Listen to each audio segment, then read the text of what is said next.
Ottawa, pride of Ontario and capital city of Canada, around which the history of a democratic dominion has revolved for more than 3 centuries.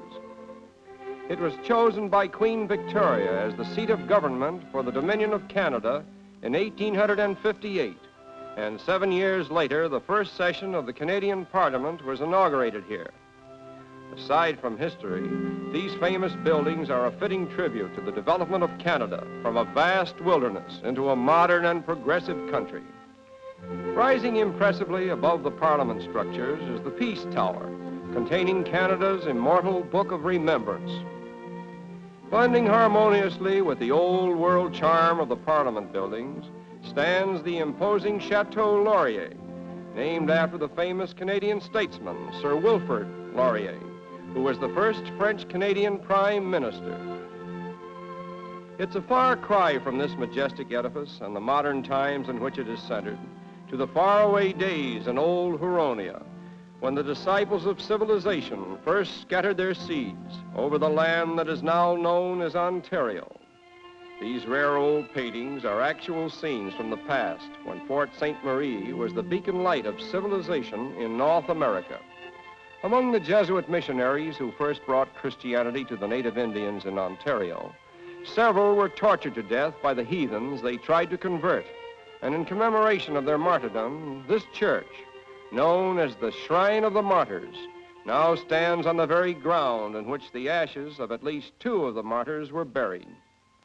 Also, as a tribute to the early Jesuit priests who gave their lives in order that their Christian faith might bring its blessings to the pagan Indians, the Catholic Stations of the Cross have been erected by an anonymous benefactor on a hillside overlooking the valley of old Huronia. Although the martyrs and the Indians of their day have all passed away, the rewards of their martyrdom have become the heritage of the Shrine of the Martyrs, where followers of the same faith in this modern day have been blessed with miraculous cures and spiritual consolation. Turning from the past to the present, we are reminded that Ontario is a land of lakes, where all the thrills of happy holidays may be found in great abundance, especially here at Big Win Inn on the Lake of Bays.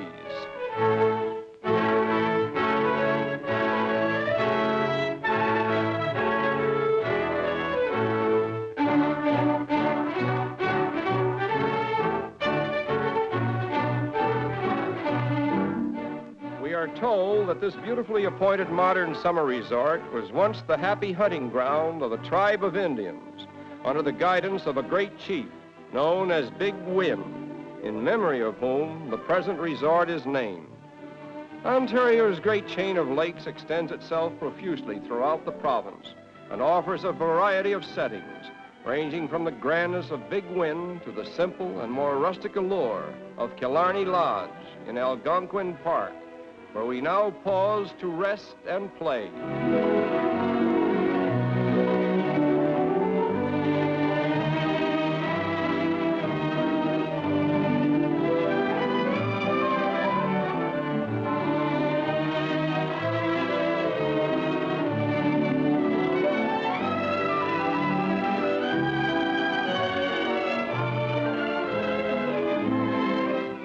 Far from here, the great waterways of Ontario continue, seemingly without end.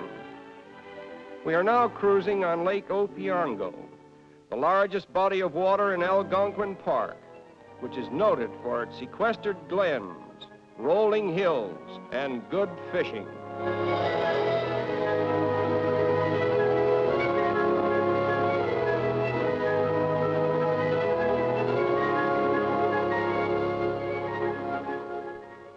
Scenes like this inspired Wilfrid Campbell, the Canadian poet, to write, "Here where the jewels of nature are set in the light of God's smile, far from the world's wild throbbing, I will stay me and rest a while."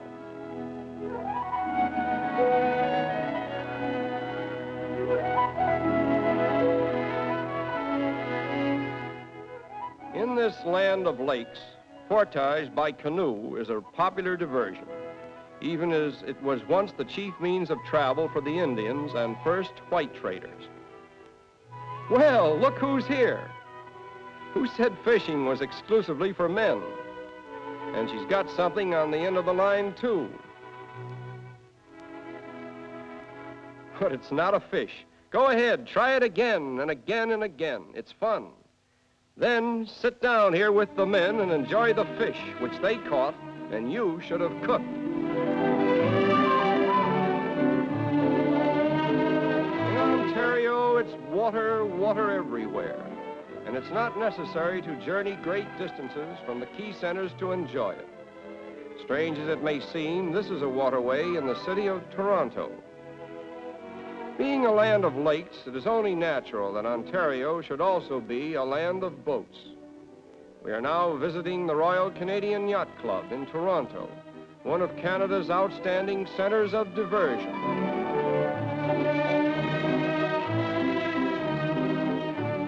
In a province that owes much to its Scottish forebears, it is only natural that the spirit of Scotland should be perpetuated by a Highland Lassie band.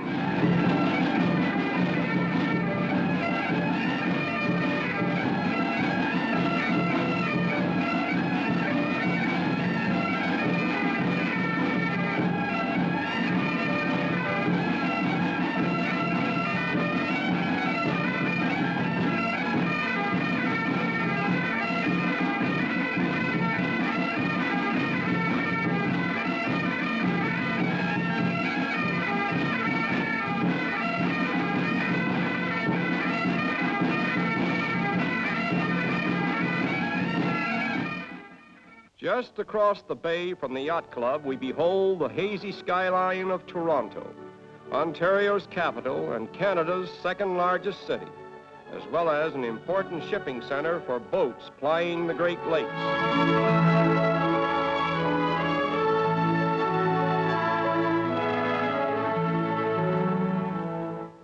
The Ontario Provincial Parliament buildings in Queen's Park vie with those of the Dominion in Ottawa in dignified old-world grandeur, and their substantial appearance reflects the character of the government they house.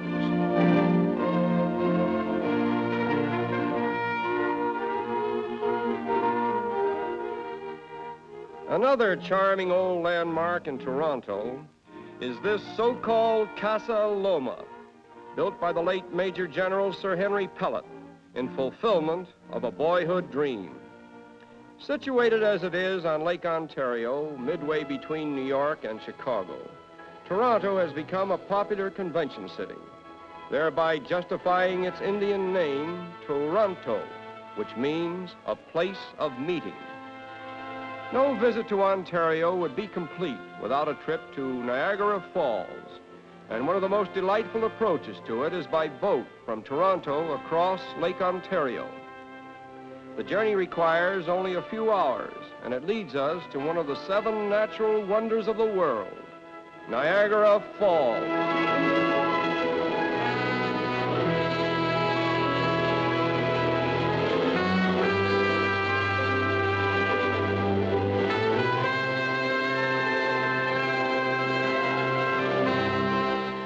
It has been estimated that the beauty and grandeur of Niagara Falls and its adjacent parks attract over 2 million visitors every year. To provide for this transient trade, numerous hotels and restaurants have been established on both sides of the Niagara River, and among the best of these is the General Brock Hotel, which features a roof garden restaurant from which may be seen a general view of Niagara Falls and all its grandeur.